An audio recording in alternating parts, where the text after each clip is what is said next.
AMU student के support में आए असदुद्दीन ओवैसी। यूनिवर्सिटी में फीस बढ़ाने की मुखालिफत लगातार देखी जा रही है। 35 से 40% फीस बढ़ाना सही नहीं है। असदुद्दीन ओवैसी की तरफ से कहा गया, फीस बढ़ाना गरीब स्टूडेंट से नाइंसाफी है। स्टूडेंट पर कार्रवाई की मुखालिफत की है।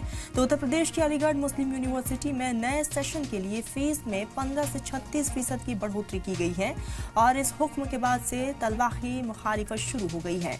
वो लगातार करीब हफ्ते भर से मुजाहरा कर रहे हैं। आपको बता दें कि इस बीच जुम्मे के रोज भी कैंपस में पुलिस की एंट्री और 2 तलबा को हिरासत में भी लिया गया। आपको बता दें कि हिरासत में लेने के बाद से ही कशीदगी और भी ज्यादा बढ़ गई है। बाद में इन तलबा को पुलिस ने छोड़ दिया है। वही स्टूडेंट लीडरान ने चेतावनी दी है कि अगर उनकी मांग पूरी नहीं हुई तो बड़ा मुजाहरा होगा।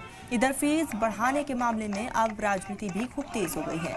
समाजवादी पार्टी के सांसद जियाउर रहमान बर्ग, कांग्रेस के सांसद इमरान मसूद ने यूनिवर्सिटी इंतजामिया को खत लिखा है। तो वही एआईएमआईएम के चीफ असदुद्दीन ओवैसी ने इस पूरे मामले को लेकर एक्स पर पोस्ट कर अपना सपोर्ट यहाँ पर स्टूडेंट्स को दिया है। उन्होंने लिखा है कि अलीगढ़ मुस्लिम यूनिवर्सिटी के तालिबा इल्म के साथ पूरी एकजुटता है। यूनिवर्सिटी को जल्द से जल्द अपनी बड़ी फीस को वापस लेनी चाहिए।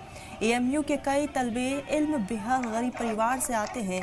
फीस में 35% से 40% की बढ़ोतरी उनके लिए मुश्किल पैदा कर रही है और ऐसे में एक तरफ स्टूडेंट्स का लगातार प्रोटेस्ट देखने को मिल रहा है, दूसरी तरफ इस पूरे मामले को लेकर राजनीति भी हो रही है, क्योंकि समाजवादी पार्टी की तरफ से भी लीडर्स अब स्टूडेंट्स के सपोर्ट में आ चुके हैं और खुद एआईएमआईएम के चीफ असदुद्दीन ओवैसी की तरफ से एक्स पर पोस्ट किया गया, कहा कि लड़ाई इसी तरीके से जारी रहेगी। 35 से 40% की बढ़ोतरी फीस में ये गरीब बच्चों के लिए मुश्किल पैदा कर सकती है। आपको बता दें कि अलीगढ़ मुस्लिम यूनिवर्सिटी ने यहाँ पर अपने अपकमिंग सेशन के लिए 35 से 40% फीस की में बढ़ोतरी की है और इसी को लेकर खूब प्रोटेस्ट देखने को मिल रहा है।